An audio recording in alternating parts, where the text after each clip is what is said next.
Episode 176 of the Read to Lead podcast is brought to you in part by cloud accounting software FreshBooks with a 30-day free trial just for you, and you don't even need a credit card. To find out more, go to freshbooks.com/read to lead and enter Read to Lead in the How Did You Hear About Us section.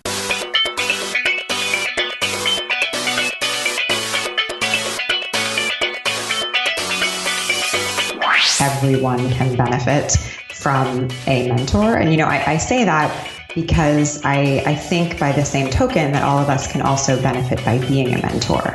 Welcome to the Read to Lead podcast with Jeff Brown.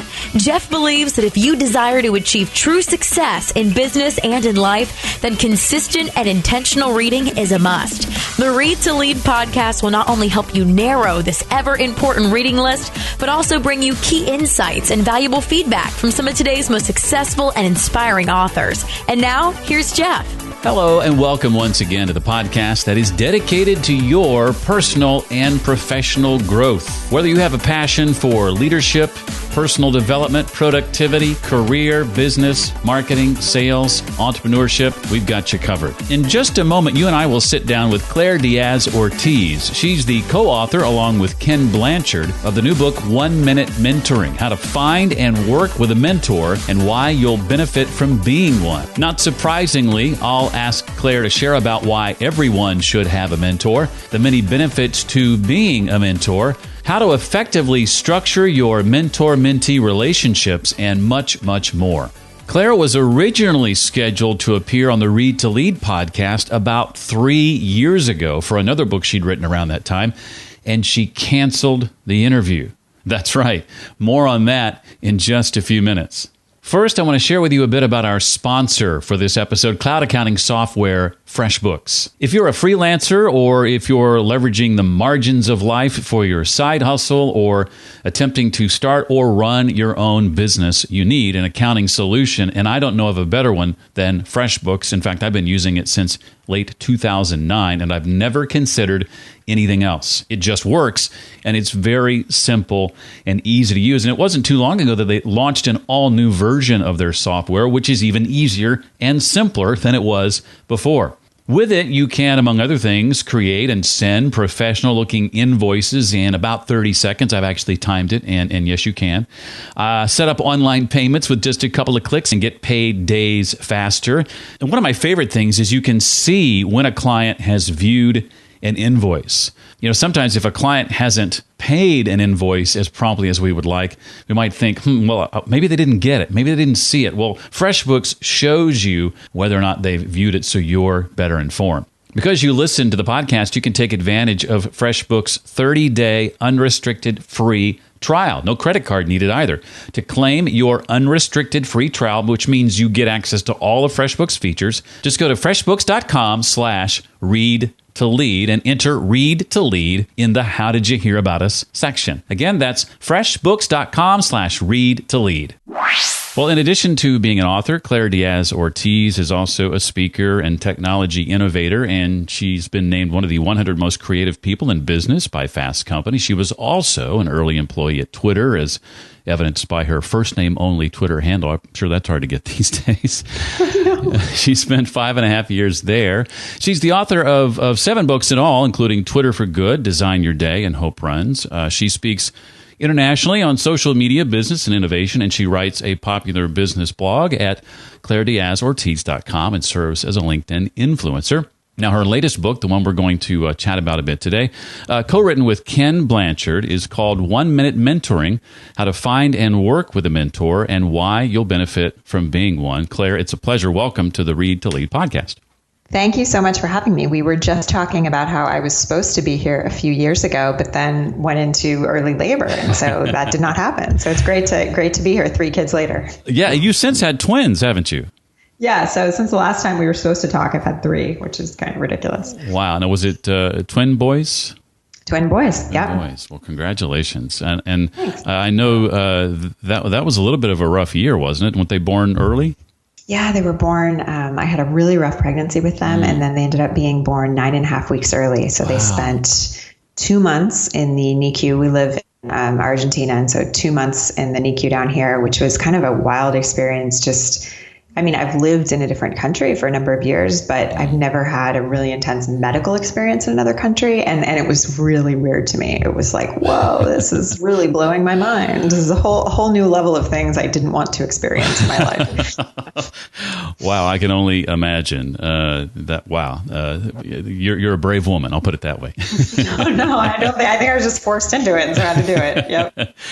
Well, let's talk a bit about mentoring. One of my favorite topics, and I want to ask you first, Claire. What are some of the questions that we should be asking ourselves to help us determine whether or not we should be seeking a mentor in the first place?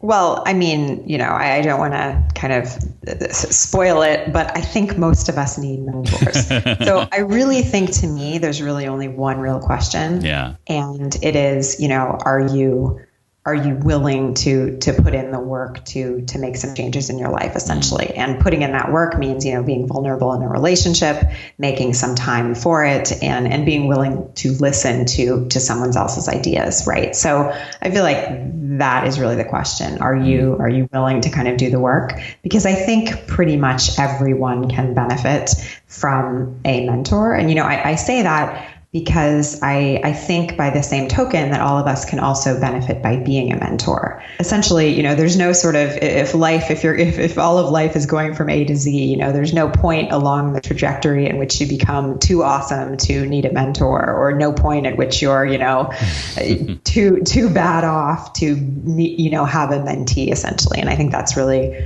what's important about the concept of mentoring, really. As I look around, it seems to me, maybe you have research on this or have seen evidence of this yourself, it seems to me that there are quite a few people who aren't taking advantage of having a mentor in their life. Any thoughts as to why more people don't see the importance of this? Sure. I think, from what I've sort of looked at and the research I've been doing, the one thing I will say is I do think corporate mentoring programs have gotten more popular in the last decade. So we can sort of put that to the side. But I think in general, the reason people don't get involved in mentoring has to do with this idea that they think it is harder than it is, essentially. They have this concept that it's first of all very hard to find a mentor or potentially a mentee. It's hard to know how to best navigate that relationship. And it's hard to sort of measure if you're really getting anything out of it, essentially. So, I think there's a lot of inertia going into this, right? Yeah, and thankfully the book addresses many of these issues to make the process a whole lot simpler. What would you say to someone, Claire, who's maybe being asked to mentor somebody, but has that sort of mentality, it's going to take too much time, or it's like, taking on another full-time job, but there's just resistance on their side. How would you address that resistance? Well, I think sort of there are two kind of responses to that. I think probably the most important response is that a positive mentoring relationship is ultimately going to energize you. No matter if you're an introvert or an extrovert, the idea is a positive mentoring relationship will give you kind of more energy and more excitement for your own life. So, to the one side, there is that. But then kind of on the other side of just the practicalities, it doesn't take that much time. In terms of training, there isn't a lot of training involved. Being a mentor is basically about bringing what you know about life to the table. And in terms of time, what we talk about in 1 Minute Mentoring is this idea that regular engagement is important, but you can kind of decide what regular engagement is. Regular engagement might mean regular emails, 3 emails a week back and forth. It might mean 1 meeting a week on the phone or on Skype or in person. Whatever it is, it just needs to be regular. And then I would also say sort of a best practice with that regularity is you do kind of want to front load that or stack it up front. So if you are beginning a new mentoring relationship, it's important to put in a lot of time up front with the person so that you build that rapport, right? So that then after 3 months of weekly meetings, maybe then you realize, hey, we're kind of in a groove right now. We can do this once every 2 weeks, say. But I think from the time and energy standpoint, it's not a lot of investment. And I think the potential of what you can gain from it is just so wonderful that I just wish more people got involved in mentoring relationships. Well, speak to some of the different types of mentor-mentee relationships. You say that some of what you look for in a mentor-mentee is going to depend on the type of relationship you're seeking. So speak to some of the different types and the importance of thinking about some of the qualities that matter to you and how to find those. Sure. So I think one of the sort of most obvious types of mentoring partnerships that perhaps many of us are familiar with, or maybe this is the type of mentoring partnership we have in our head, is this adult to adolescent one, right? So you see some large nonprofit organizations throughout the world that do this, like Big Brothers, Big Sisters, right? You pair an adult with an adolescent, and the adult helps guide the adolescent in making good choices for his or her life. And at the same time, the adult probably gain something out of it as well, right? So that's sort of a typical one that can be very, very effective. Then you've got sort of the older person version of that, which I like to call the cross-generational mentoring relationship, which is very much me and Ken Blanchard, right? Blanchard and I wrote 1 Minute Mentoring together, and we are 40 years apart in age. And the idea here is that we are in this relationship together. We're learning from one another, right? So you've got that.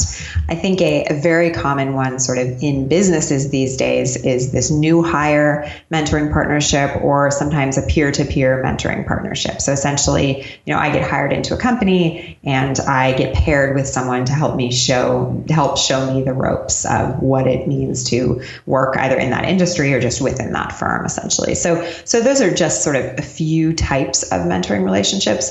If you're thinking about kind of entering into a mentoring relationship, you've really got to know what kind of mentoring relationship you're going after, because otherwise you're going to be definitely knocking down the wrong doors. So I think first and foremost, probably the easiest thing for people to recognize is, hey, do I want this to be within my company or corporation or not? And once you have sort of made that determination, then you get a definitely better sort of sense of what your path is to finding a great mentor. You touched a bit on this, that it's not a one-way scenario. It's not the mentee getting all the benefit. What are some examples of some ways a mentee can impact their mentor that you've seen? Sure. So, I mean, one of my biggest sort of mentoring relationships in my life is about 10 years ago, I ran a small nonprofit organization out in Kenya. And I became basically the mentor and legal guardian to a boy, Sammy, that I brought back to the U.S. for a number of years to finish his high school, right? And so we had sort of a classic sort of I was the mentor, he was the mentee relationship. I was this sort of older sister guardian figure to him, right? Now, I think from the outside, it was very easy to see maybe what he was gaining from the relationship, right? But of course, I think at the end of the day, I probably gained far more from it than he did. I've learned so much from him in the last 11 years of knowing him. And so I think that's sort of a perfect example of a relationship that can kind of really go two ways. And, I like to say that when I first started working on this book with Ken, I really didn't understand the extent to which this was going to be a two-way street as well, right? Because, again, in my relationship with Sammy in the past, I had been the mentor and I had gained from it and learned from it, but I still didn't really think of him as a mentor to me anyway, right? I sort of thought he's my mentee, but yes, I've learned a lot. And with Ken, there was sort of this new understanding that I really came to through the process of writing this book. When we met 3-4 years ago and started talking about this, I really had this vision that he would be saying all the wise things and I would be, taking them in. And he really made it clear early on that was not the case, that this was a partnership, that he was going to learn from me, I was going to learn from him, we were each going to teach each other. And I think it's been such an incredible experience writing this book because it has been such an incredible experience learning about what mentoring and what a really positive mentoring relationship can really be and can really do. I once went on a missions trip about 15, 16 years ago, and I remember my mindset at the time, Claire, was as I set out, of all the wisdom I was going to impart and all the lives I was going to change by going on this trip. And guess what? It was sort of the other way around. So I left there a changed person through the people that I was able to meet and the relationships I was able to foster while I was there. Talk a bit about the importance of putting the personal before the tactical as you begin to foster these relationships. So this is a really interesting one. So early on in his career, Ken credits a lot of his success to a number of great mentors. And early on in his career, he had a mentor that taught him the importance of putting, as the mentor called, essence before form. The first time Ken sort of explained this to me, I really didn't know what he was talking about. But the idea is that especially in this day and age of, productivity and wanting to get things done and wanting to achieve and be successful, we can kind of skip over the relational side of a relationship and just get to sort of the logistics, right? So skipping over essence of that sort of shared values. Do we have rapport? Do we get along with one another? Do I feel like I can call you up and ask you a question that I have? We skip over that to jump right into form, right? Form being, so do you really want a mentor? And how often are we going to meet? And how long are these meetings going to be? And, will you respond to my email if I write it, or will it be your assistant responding, right? And a lot of this, I think, comes from maybe the overeagerness of some of us millennials, or I'm not even sure what it is, but it's so accurate. And I recognized a lot of sort of myself in some of these concerns that, Ken basically brought to the forefront, saying, hey, look, in these relationships, you've really got to put essence before form. And, so the idea, and this is what we share in 1 Minute Mentoring, we basically share a story of a mentor and a mentee meeting for the first time, and then learning that, it's about talking to one another and seeing if you two are a fit before you ever get to that sort of logistical part of the partnership. Well, Ken and Claire have leveraged the letters of the word mentor to describe the various stages of the process. Now, we don't have time to go into each of those, nor do I want to, because I want people to buy this wonderful book ultimately. But I do want to touch on a couple of them if we can, starting with the mission statement, the M of that acronym. Why is it so important that the two of you craft this statement for your mentoring relationship? Sure. So, I'm a nerd, so I love this idea of coming up with a mission statement in many different areas of your life, right? But I understand this might seem kind of overwhelming and strange to some people. And so I really want to say that it's not. This is really a simple statement of intent. It's a simple statement of why are we together in this mentoring partnership, and what are we trying to achieve out of it? Because ultimately, without that, you're driving without a map, so to speak. So it's just important to kind of lay down why you're both there and what you want out of it. And it can be very, very simple, but I do think it requires a conversation and, a moment of pen to paper of clarifying the result of that conversation. How would you define the difference between somebody who calls himself a mentor and someone who's in the position of being a coach? And is there a little bit of overlap between those two, would you say, or no? Well, I think there is, in practicality, a lot of overlap between those two, especially in the last 5 years, right? I mean, I can go online and be reading the blog of someone I like and see a tab at the top and it says mentoring or coaching. You know what I mean? So I think there is a lot of conflation. Those two words are conflated a lot. The difference I see, and the difference sort of we sort of came up with and clarified as we were writing the book, is that coaching typically is about working on or working through a specific problem, and it's usually with a goal of some kind of increased performance, right? Now, the difference is that mentoring is often much more holistic, and it's not about performance. So I would say that those are the differences. In mentoring, you're going to get someone who, if in a good mentoring relationship, you're going to have a mentor who's going to help you sort of holistically look at maybe your whole life, or maybe just, the professional side of your life, but all of those things, not just going to, coach you in how to be a better salesperson, or, how to be a better public speaker, essentially. So I would say those are kind of two big issues, two big differences, I should say. Now, but I fully agree that kind of the world is often conflating those two terms. Yeah, very much so. Well, one advantage to a mentoring relationship, of course, is the networking opportunities that it can present. Should we assume the mentor has quite a bit more to offer in that regard? I think that is a safe assumption, right? I think when you especially think that, you're thinking about your mentors, maybe professional or business connections, you're going to think they probably have a bigger network than you do.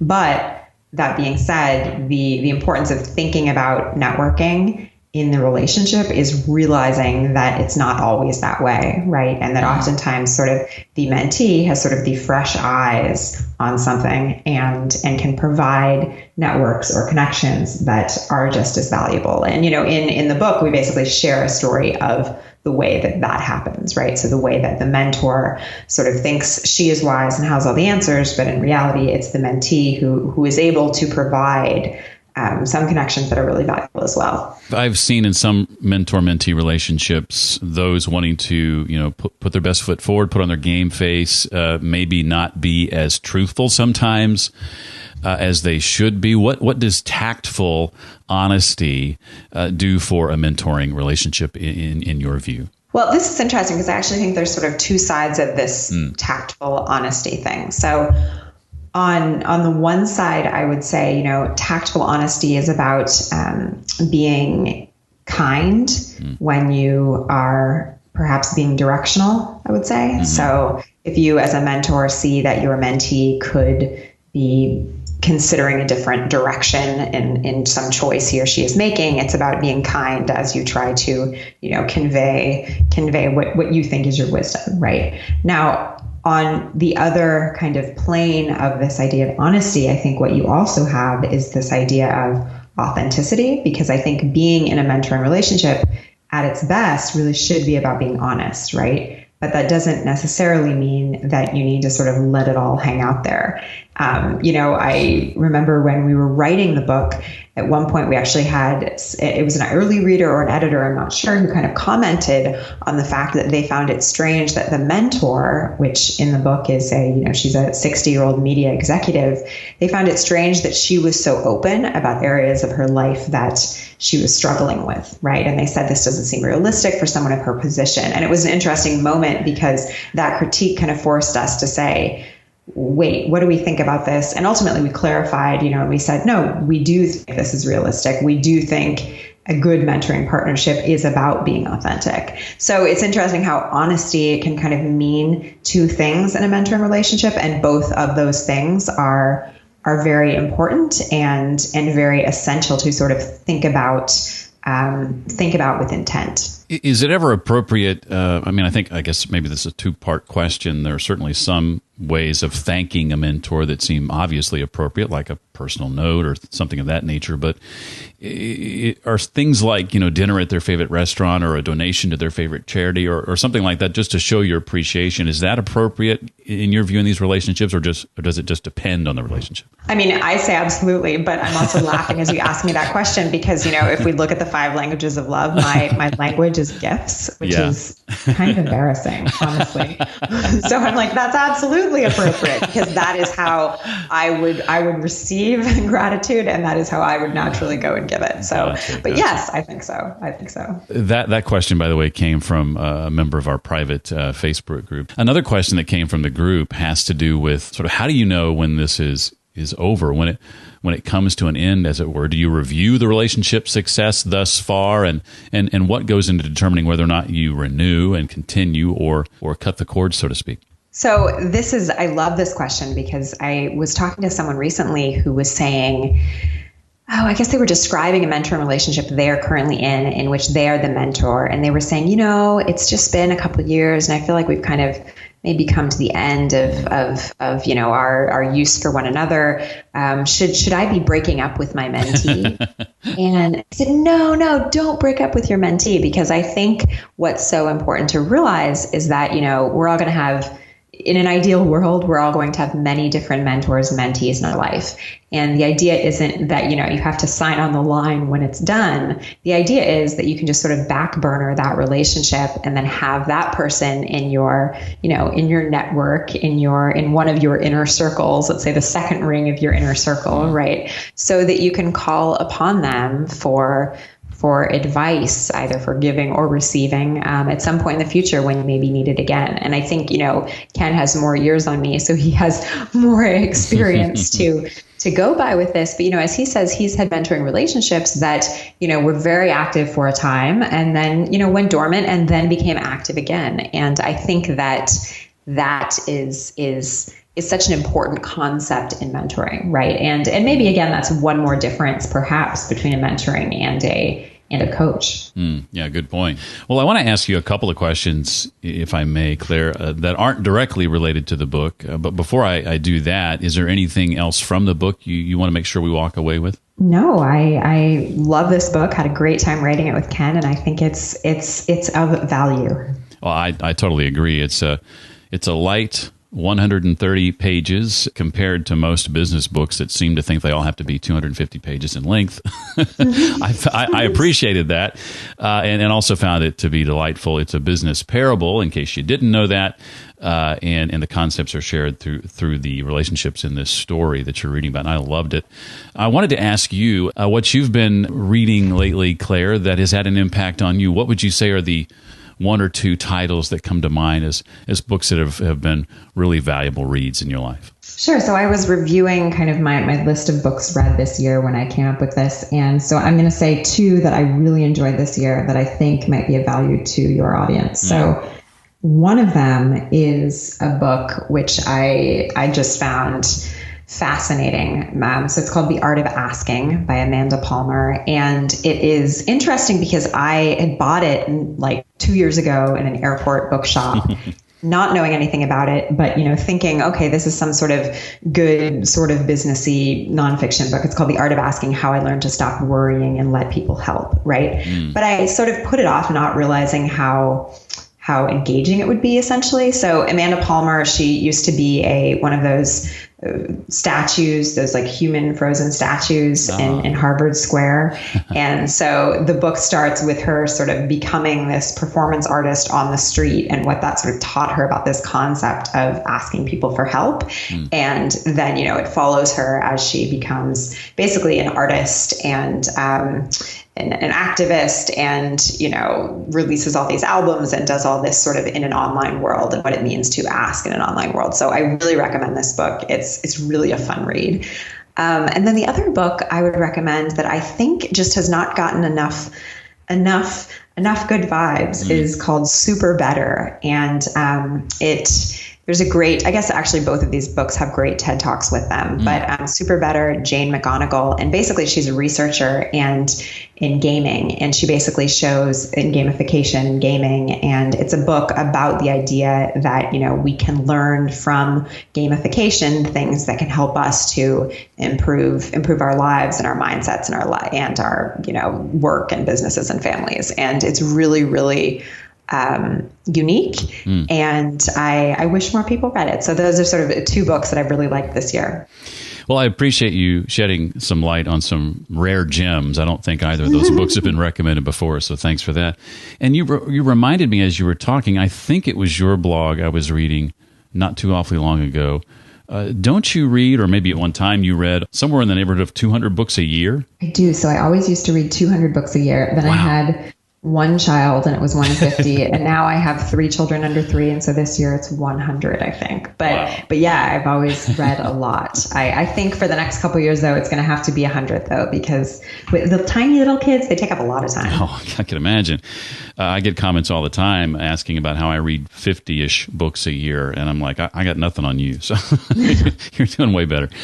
Well, I know you do a fair amount of public speaking across the globe, and I always love to ask the question, what are some of your tips for delivering an impactful and memorable public talk? What do you try to accomplish whenever you're up in front of an audience? So I think I sort of have two key tips that have sort of always guided me, and one of them I I stole from someone else. And sadly, I don't even remember who I stole it from. It's been one of those things that's been in my head for years. But, the concept being, if you are giving a talk, the only question you should be asking the organizer is, what do you want those people to feel when they leave the room? And I think this question really reshaped kind of the way I think about public speaking, simply because, I was so used to having, before you give a speech, you often have sort of like a pre-call with the organizers and you discuss a lot of the logistics.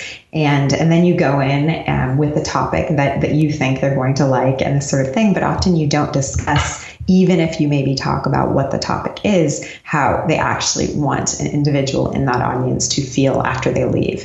Because I find that the answer to that question shapes how that speech goes. Even if it's a speech I've done many times before, it shapes the angle I use, and it shapes the way I start and the way I end. And so that's, the question that I think is the most important, that you need to know the answer to before you speech. And then, the second thing for me that has just always been really important is that I think public speaking needs to revolve around stories, not slides. And so I try to, use 25% of the slides I want to use and, 10 times as many stories as I would normally use. So I think thinking in terms of stories, not slides, is really valuable. Yeah, that's been a struggle for me. I depend more than I need to on slides. I have gotten to the point where I'm very image driven and text light.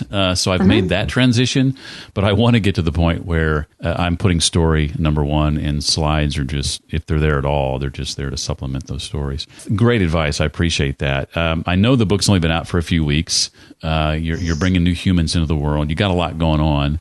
Is there anything work-wise you and your team are working on now that you're excited about? Anything you want to share or make sure we know? Yeah, so we're to sort of in honor of the book's launch, we're running a big summit it starts September 1st. It's called the Success Mentor Summit.